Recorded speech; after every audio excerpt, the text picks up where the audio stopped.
A'udzubillahi minasyaitonirrajim. Bismillahirrahmanirrahim. Assalamualaikum warahmatullahi wabarakatuh. Alhamdulillahirabbil alamin wassalatu wassalamu ala asyrafil anbiya'i wal mursalin sayyidina Muhammadin wa ala alihi wa sahbihi ajma'in. Amma ba'd. Qala rabbi shrah li sadri wa yassir li amri wahlul 'uqdatam min lisani yafqahu qawli. Alhamdulillah, apa khabar tuan-tuan dan puan-puan, sidang penonton. Alhamdulillah kita bertemu lagi di tahun baru, tahun 2021.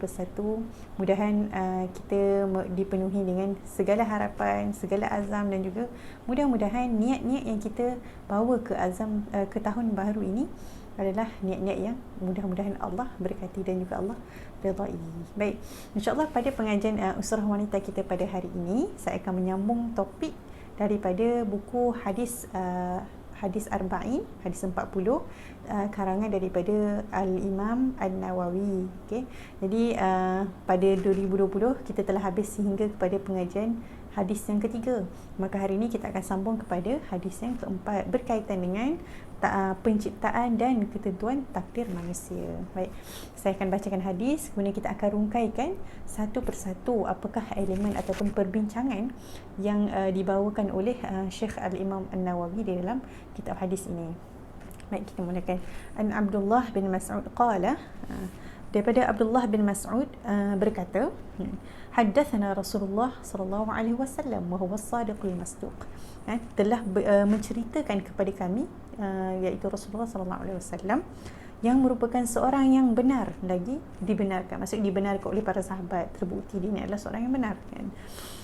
Inna ahadukum yajma'u khalquhu fi batni ummihi 40 yawman nutfah. Sesungguhnya seseorang daripada kamu dihimpunkan penciptaan di dalam perut ibunya selama 40 hari sebagai air mani. Kemudian Rasulullah sambung, thumma yakunu fi dhalika mudghatan mithla dhalik. Thumma yakunu dhalika 'alaqatan mithla dhalik. Kemudian menjadi segumpal darah seperti itu. Seperti itu maksudnya 40 hari. Kemudian thumma yakunu fi dhalika mudghatan mithla dhalik. Kemudian menjadi seketul daging seperti tempoh itu juga. Thumma yursalul malak fayanfakhu fihi ar-ruh wa yu'maru bi arba'i kalimat. Okey. Kemudian diutuskan malaikat lalu ditiupkan ke dalamnya roh. Dan diperintahkan, okey, diperintahkan dengan 4 kalimat kepada roh ini, iaitu apa? Bikatbi rizqihi wa ajalihi wa amalihi wa syaqiyyun aw sa'idun. Dituliskan dengan 4 kalimat, iaitu ketetapan rezekinya, ketetapan ajalnya, ketetapan amalannya, dan adakah dia seorang yang bahagia ataupun seorang yang sengsara. Okey, kemudian disambung lagi hadis tersebut, fawalladzi la ilaha ghairuhu inna ahadakum la ya'malu bi'amali ahli al-jannah hatta ma yakunu bainahu wa bainaha illa dhira' fayasbiqu alayhi al-kitab fayamalu bi'amali ahli an-nar. Rasulullah sebab apa? Demi yang tiada Tuhan selainnya, sesungguhnya seseorang daripada kamu pasti beramal dengan amalan ahli syurga.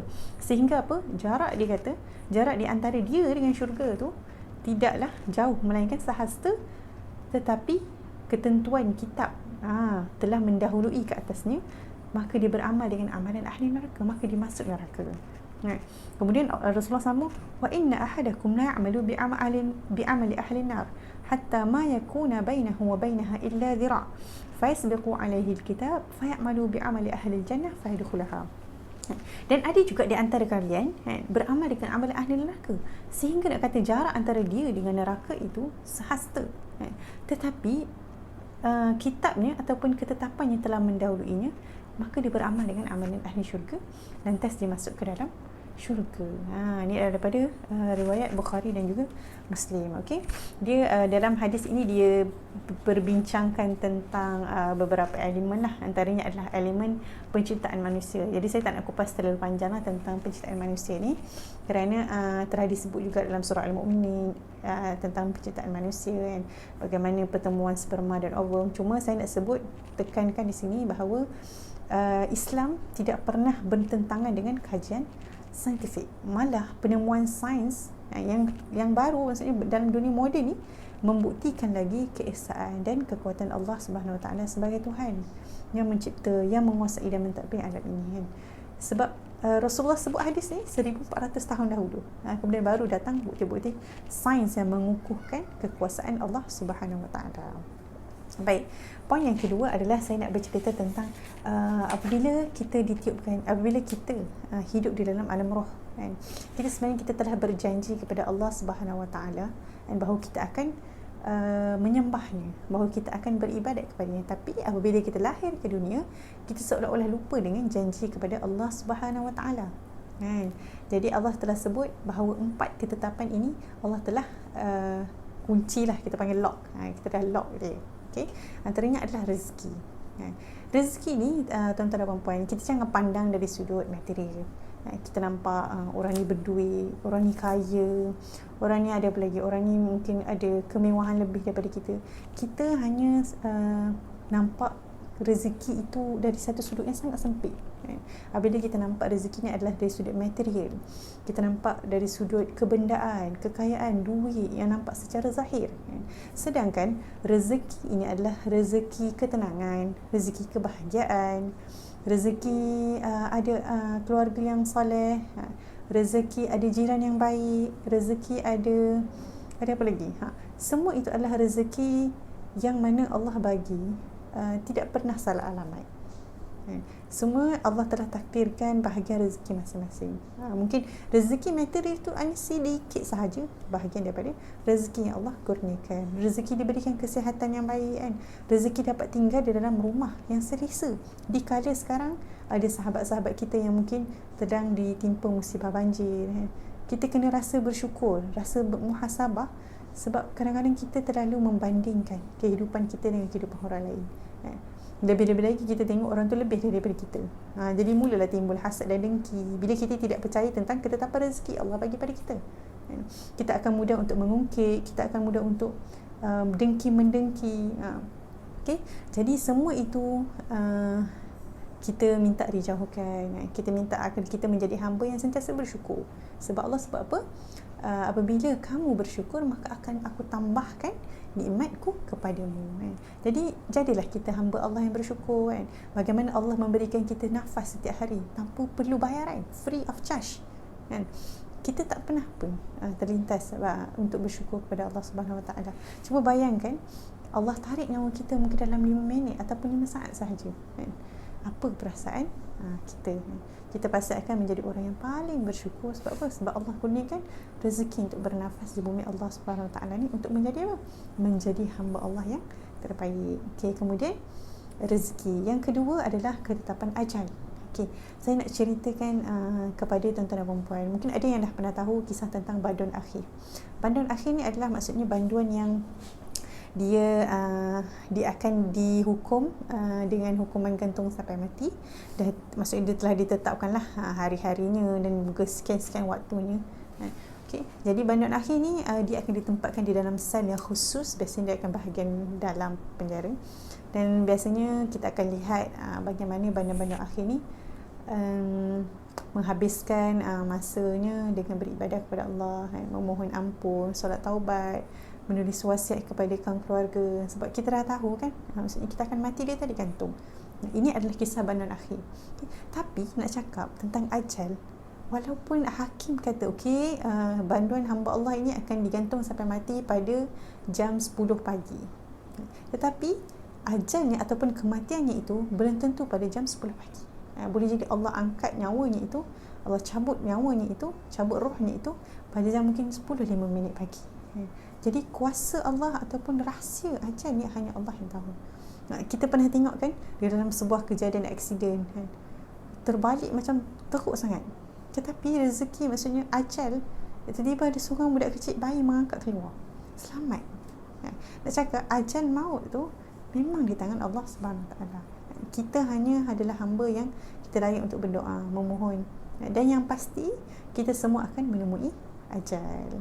Jadi bersiap siagalah kita untuk menyediakan bekal, menyediakan amal, jadikan dunia ini sebagai ladang untuk kita menuai hasil di akhirat kelak.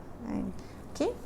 Kemudian yang ketiga, Rasulullah sebut mengenai amalan.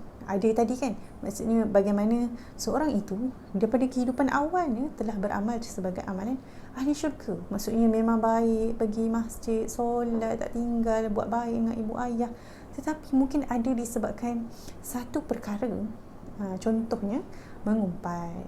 Mengumpat ni diibaratkan sebagai apa? Makan daging saudara sendiri. Rasulullah kata apa? Tapi ada ketentuan yang menyebabkan dia beramal dengan amalan ahli neraka, maka dia masuk neraka. Kita mohon agar kita dijauhkanlah, wa na'udzubillahi min zalik kan. Jadi dan ada juga kisah bagaimana kita pernah dengar kan, kisah bagaimana seorang wanita pelacur, kemudian di akhir hayat itu dia memberi minum kepada seekor binatang, iaitu anjing. Kemudian akhirnya Allah menjamin dia untuk masuk ke dalam syurga. Okay. Jadi bukanlah kisah itu yang kita nak bangkitkan, tetapi bagaimana kita di dalam kehidupan kita seharian telah berbuat yang sebaik mungkin untuk mempersembahkan diri kita kepada Allah Subhanahu Wa Taala. Dan kita mohon supaya apa? Supaya kita ni kekal dalam kebaikan sehingga akhir hayat dan nafas kita. Kita kekal dalam kebaikan sehingga orang-orang yang ada di sekeliling kita terkesan dengan kebaikan kita dan mengikuti jejak langkah kita untuk berbuat kebaikan.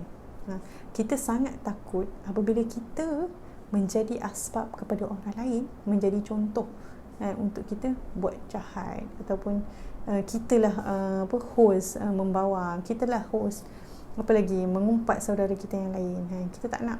Akhirnya saham-saham ini ingat, dia akan menjadi dia akan mengikuti tuannya lah. Okay? Kalau kita buat pahala, maka orang lain ikut buat pahala itu, maka kita akan dapat pahalanya. Tapi sama juga kepada dosa. Kalau kita buat dosa, maka akan datanglah dosa-dosa daripada orang lain yang mengikuti contoh kita itu. Mohon agar kita dijauhkanlah daripada segala amalan-amalan yang buruk lah di kehidupan kita, lebih-lebih lagi di akhir kehidupan kita. Jadi orang sebut, jadi ustazah, so nantilah kita taubat kepada Allah Subhanahu Wa Taala kan di akhir kehidupan kita kan. Persoalannya, kita tahu bila kita mati, kita tahu bila bagaimana cara kita mati, kita tak akan tahu.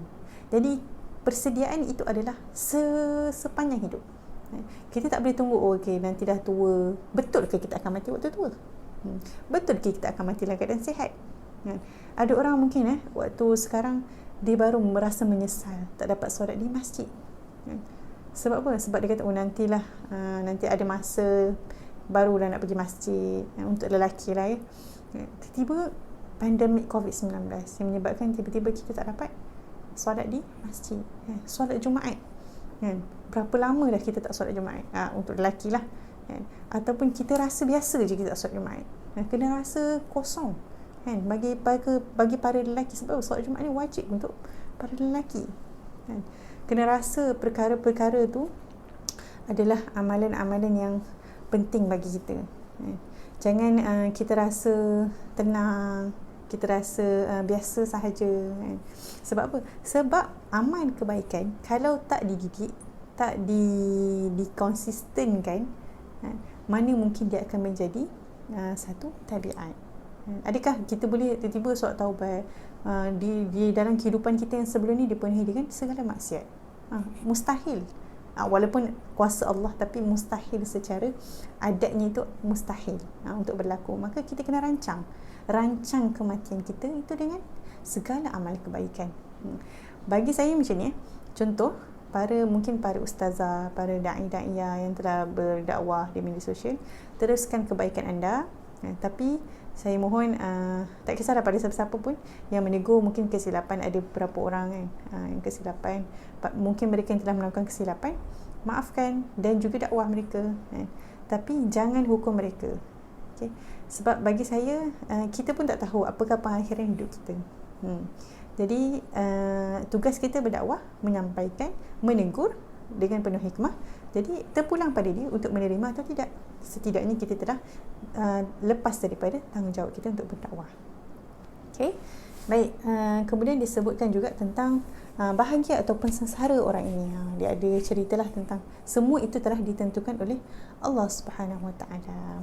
Okey, kemudian ada lagi disebutkan tentang amalan. Okey, seseorang hamba Allah ini tidaklah dihitung amalannya berdasarkan fizikal ataupun kekuatan anggota badan. Contoh ada kisah bagaimana seorang pejuang daripada bumi Palestin. Saya harap kita tak lupalah tentang bumi Palestin, kiblat umat Islam yang pertama di Aqsa, di Palestin. Bagaimana kisah seorang pejuang, dia adalah seorang guru, tapi unik. Dia seorang guru yang berada di atas kerusi roda. Kerana apa? Kerana lumpuh ketika zaman remajanya. Bagaimana Syekh Ahmad Yasin ni, dia telah membuktikan nilaian seseorang hamba itu berdasarkan amal, bukan fizikal. Bagaimana tentera Yahudi, tentera Zionis laknatullah, sangat takut kepada Syekh Ahmad Yasin. Kerana apa? Kerana amalannya, kerana semangat yang diwar-warkan kepada semua penduduk Palestin. Sehingga apa? Sehingga generasi yang kecil-kecil ni, kalau dia tanya siapakah idola kamu, dia akan cakap apa? Syekh Ahmad Yasin adalah idola aku. Sebab apa? Sebab dia hanya sebab apa?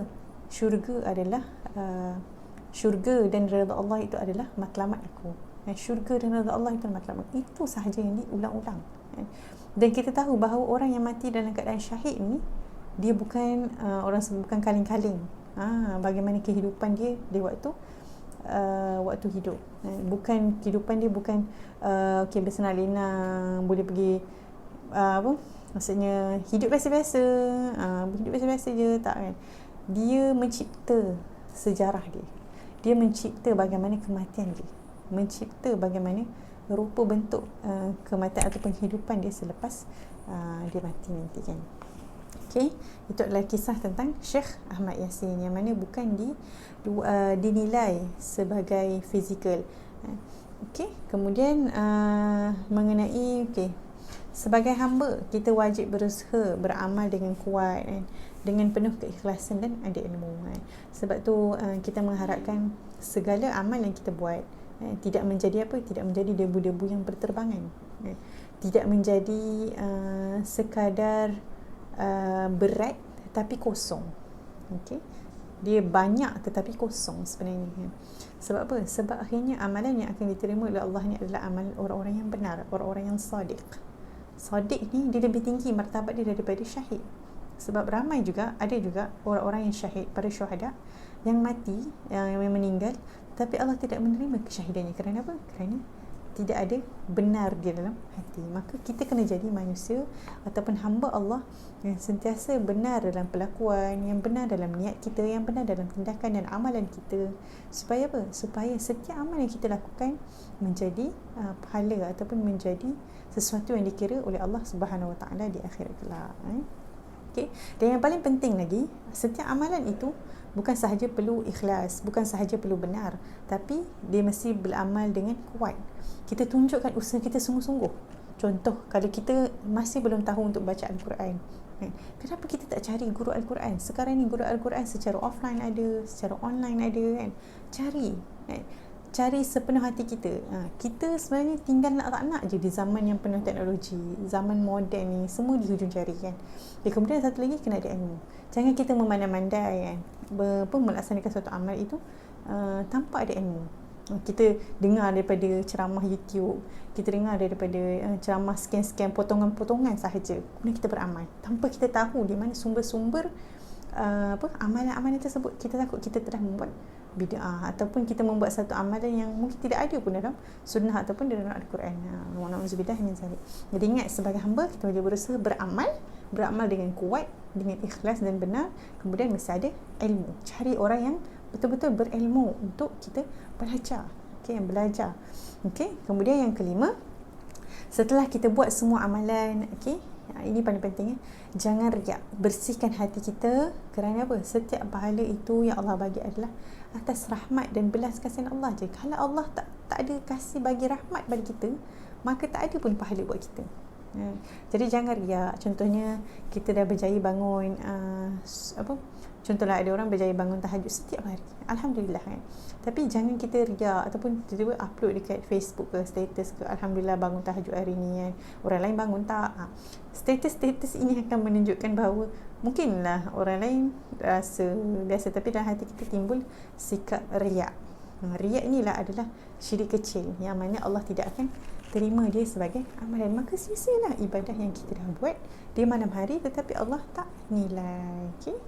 Kemudian yang seterusnya, yang tadi tu kan, kita kena jadi orang yang baik sehinggalah ke akhirnya, kerana akhir kehidupan kita adalah penentu kisah kita, adalah penentu kisah kita. Okay. Baik, saya nak share satu lagi kisah. Kalau sahabat-sahabat pernah dengar cerita tentang bagaimana ada seorang lelaki ni, dia membunuh 99 orang. Mungkin dia nak adalah pembunuh ke, tak tahulah kan. Okay, kemudian dia berjumpa dengan seorang, disebut sebagai seorang yang hamba Allah lah. Dia kata apa? Bagaimana aku nak bersihkan diri aku daripada dosa membunuh ni? Tangan aku ni penuh dengan darah manusia sebab aku dah bunuh orang. Lepas tu orang tu kata apa? Orang tu kata, tak ada dah keampunan bagi kamu ni, memang kamu neraka je lah. Lepas tu apa? Apa yang orang tu buat? Lelaki itu tersebut membunuh lelaki yang tadi, hamba Allah tu, dan akhirnya cukuplah total 100 orang dibunuh. Okey. Kemudian lelaki ni terus berjalan lagi, masih dalam keadaan hati yang gelisah. Okey. Berjumpa dengan seorang yang alim. Dia kata kan, wahai tuan kan, wahai Tuhan, wahai tuan, okey, wahai tuan, apa yang boleh aku lakukan untuk bersihkan diri aku daripada dosa membunuh? Aku dah bunuh 100 orang ni. Macam mana ni kan? Okey. Kemudian orang alim ni menjawab, dia kata apa? Kamu bertaubatlah dengan sebenar-benar taubat. Itu apa? Kita sebut sebagai taubat nasuha. Taubat nasuha ni maksudnya betul-betul bertaubat, menyesali, tak akan ulangi dan bersungguh-sungguh untuk tinggalkanlah dosa itu kan. Okay, jadi apa yang berlaku? Maka orang ini pun, si pembunuh ni tadi, bertaubat. Kemudian dalam perjalanan dia mungkin nak balik rumah ke apa mana kan, dia mati di tengah jalan. Okay. Kemudian apabila diceritakan, okay, dia dibangkitkan, tak tahu nak letak di neraka ataupun syurga. Kemudian malaikat ni berselisih lah, nak tarik ke neraka ke nak tarik pergi syurga. Okay. Kemudian Allah sebut apa? Dia kata, okay, ukurlah jarak mana yang lebih dekat dia, yang keadaan dia mati tu, dia dengan syurga ataupun dia dengan neraka. Kemudian ketentuan ataupun ketetapan yang telah berlaku adalah apabila jarak dia dengan syurga itu lebih dekat, maka Allah perintahkan para malaikat untuk membawanya ke dalam syurga. Jadi kita tak tahu akhir kehidupan kita, maka sentiasalah bertaubat kepada Allah Subhanahu Wa Taala. Okey, baik. Kemudian tentang itu satu sudut tentang amalan. Kemudian saya nak sebut tentang rezeki ataupun tentang ketentuan takdir. Okey. Di fasa-fasa awal 2021 yang kita baru je diperintahkan ada negeri yang terkena macam perintah kawalan pergerakan, macam saya di Selangor, PKP disebabkan kes yang tinggi. Kemudian mungkin ada yang terefek dengan mungkin kena buang kerja ataupun diberhentikan ataupun mungkin dapat gaji setakat yang mana mampu sahaja untuk tempat kerja bayar. Kemudian ada yang mungkin mengalami kesusahan-kesusahan, contohnya macam banjir, macam hilang tempat tinggal, dan banyak lagi kesusahan-kesusahan yang Allah uji kita. Allah uji setiap daripada kita ni dengan takah kemampuan kita. Allah sebab apa? La yukallifullahu nafsan illa wus'aha. Allah tidak akan memberati seseorang itu melainkan dia itu mampu. Allah sebut dia itu mampu. Mampu ni maksudnya sampai tahap apa? Sampai tahap Allah nak kita ni bersungguh-sungguh cari dia, jumpa dia dan bertawakal kepada dia, berusaha. Supaya apa? Supaya kita ni kadang-kadang sebagai manusia lagi-lagi hidup dalam zaman yang penuh teknologi, kita rasa kita boleh buat semua sendiri. Bagaimana kadang-kadang Allah memberi kita ujian, Allah memberi kita musibah sebagai tanda bahawa ada satu kuasa yang lagi besar daripada segala teknologi yang ada. Kita seolah-olah kita terketuk ataupun tersedar dengan musibah yang Allah timpakan. Bagaimana pandemik ini berkemungkinan akan memberi kesan kepada kita selama 2 tahun. Bagaimana pelajar-pelajar yang tak dapat pergi sekolah, bagaimana SPM yang tertangguh. Semua ini adalah ujian yang mana kita kena berfikir apakah refleksi yang kita boleh buat apabila dia menimpa diri kita ataupun menimpa jiran kita. Ada 5 perkara yang saya nak kongsikan supaya kita boleh sama-sama lakukanlah. Yang pertama sekali adalah kita mesti bersangka baik dengan Allah Subhanahu Wa Taala. Kerana apa? Kerana kita tahu setiap yang Allah hadirkan itu akan ada hikmah. Mungkin hikmahnya itu esok, mungkin hikmahnya itu tahun depan, mungkin hikmahnya itu kita akan nampak nanti bila-bila. Mungkin pada anak-anak keluarga kita, generasi kita, bukan pada kita. Itulah maksudnya hikmah yang Allah sembunyikan daripada kita. Itulah kerja kita bersangka baik dengan Allah. Sebab apa? Sebab saya sebut tadi, ada satu kuasa yang lebih besar daripada kuasa manusia, yang di atas sana. Dan kita kena yakin bahawa pelangi pun hadir selepas hujan. Dan insya-Allah saya doakan semoga mereka ditimpa dengan musibah yang diuji pada awal tahun 2021 ini, diberi kelapangan oleh Allah Subhanahu Wa Taala untuk terus bersabar, untuk terus bersyukur, untuk terus melipat gandakan usaha, untuk terus dapat menghadapilah kehidupan ini kan. Yang kedua, kita kena yakin bahawa setiap ujian Allah itu jadikan sebagai kafarah dosa kita. Maksudnya apa? Allah yang pertama, Allah nak bersihkan dosa kita. Bagaimana Allah membersihkan kawasan-kawasan yang banjir kan? Sebab apa? Sebab kita tahu bahawa tentera-tentera Allah ni bukan sekadar maksudnya tentera manusia, tetapi boleh datang dengan tentera banjir, hujan, ribut taufan, penyakit, virus. Itu semua adalah tentera-tentera Allah. Yang mana apa? Bila datang kepada kita kan, mungkin tak kena pada kita penyakit COVID-19, Alhamdulillah, tapi kita sama-sama terima kesannya. Mungkin disebabkan Allah nak angkat dosa kita. Kita sebagai seorang Islam, sebagai seorang Muslim, kita kena pandang dari sudut bagaimana Allah mendatangkan ujian sebagai cara untuk kita mengangkat dosa yang ada pada kita. Allah nak bersihkan kita. Yang ketiga, bukan sahaja Allah bersihkan dosa kita, Allah nak angkat darjat kita ke martabat yang lebih tinggi apabila kita bersabar. Yang keempat, saya mohon sangat-sangat agar kita ni janganlah mendekatkan diri kita dengan maksiat. Sebab apa? Sebab maksiat ni dia akan mempersulitkan kehidupan kita. Kita rasa macam mungkin tenang, kita rasa macam stres, jadi kita cari benda-benda yang haram. Kita cari mungkin jalan kerja yang mungkin dapat duit cepat, tapi cari cara kerja yang haram, Allah tak redha. Mungkin akan rasa tenang, tapi selepas itu hati kita akan gundah-gulana. Sebab apa? Sebab maksiat, benda yang haram, dia akan mempersempitkan kehidupan kita. Tak sempitkan kehidupan kita, anak bini kita. Tak sempitkan kehidupan anak bini kita, mungkin cucu-cucu kita. Ingat, jauhi maksiat apabila kita ditimpa ujian. Kita kena semakin dekat dengan Allah apabila kita ditimpa ujian dan musibah. Yang kelima, kita kena berdoa, berikhtiar dan bertawakal kepada Allah Subhanahu Wa Taala. Carilah kerja apa pun, carilah sesuatu yang boleh mendatangkan pahala ataupun terbukti halal. Kita tak nak apabila kita diuji dengan musibah ini, banyak idea daripada syaitan ni sentiasa datang. Idea daripada syaitan ni sentiasa datang dan akan sentiasa menghantui kita. Cara cepat, cara maksudnya kita dihimpit dengan kehidupan. Jadi janganlah kita terjerumus dengan bisikan-bisikan syaitan kan. Kerana apa? Kerana syaitan ni tak akan pernah rehat. Syaitan tak akan pernah rehat daripada menggoda manusia supaya menjauhi Allah, supaya ingkar kepada arahan Allah. Kemudian berdoalah selalu kepada Allah SWT. Saya ada satu doa untuk dikongsikan, yang mana doa ini tersebut berbunyi, Ya muqallibal qulub, sabbit qulubana ala dinik wa ala ta'ati. Wahai Tuhanku, wahai Tuhan yang membolak-balikkan hati, tetapkan hati kami di atas agamamu dan ketaatan kepada kamu. Kerana apa? Hati kita ni adalah seumpama buih yang mendidih di atas dapur rumah kita tu, dapur kuali tu kan. Itulah buih. Naik timbul itulah hati.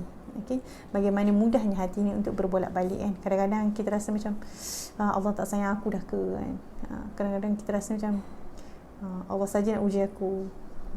Kita kena jauhkan perasaan-perasaan ini kerana itulah kerja syaitan. Yang seterusnya tadi berikhtiar, bertawakal. Berikhtiar ni carilah kerja-kerja yang halal. Bila kita mencari kerja yang halal ni, dia mungkin dia akan memperluaskan rezeki kita, rezeki tenang, rezeki kita rasa aman bila kita mencari rezeki yang halal dan berkat. Okay? Dan kemudian kita bertawakal kepada Allah Subhanahu Wa Taala. Sebab apa? Sebab pemegang rezeki, ajal, maut, semua itu adalah di tangan Allah Subhanahu Wa Taala. Janganlah kita bergantung harap kepada makhluk, kerana makhluk itu terbatas kemampuannya, makhluk itu terbatas kekuatannya. Okey. Jadi saya rasa cukup sekadar itu sahaja. Apa yang baik itu adalah datang daripada Allah Subhanahu Wa Taala. Apa yang kurang itu datang daripada kelemahan diri saya sendiri. Saya harap semoga penyampaian ini dapat memberi manfaat, dapat memberi suntikan semangat dan motivasi kepada mereka yang sedang berjuang di luar sana. Semoga kita sama-sama dapat menghadapi pandemik ini, menghadapi musibah banjir dan segala musibah yang telah berlaku dalam kehidupan kita dengan penuh redha dan yakin bahawa setiap yang Allah hadirkan itu ada hikmahnya dan Allah sayang kepada kita. Sebab itu Allah memberi kita ujian. Wallahu a'lam bissawab. Assalamualaikum warahmatullahi wabarakatuh.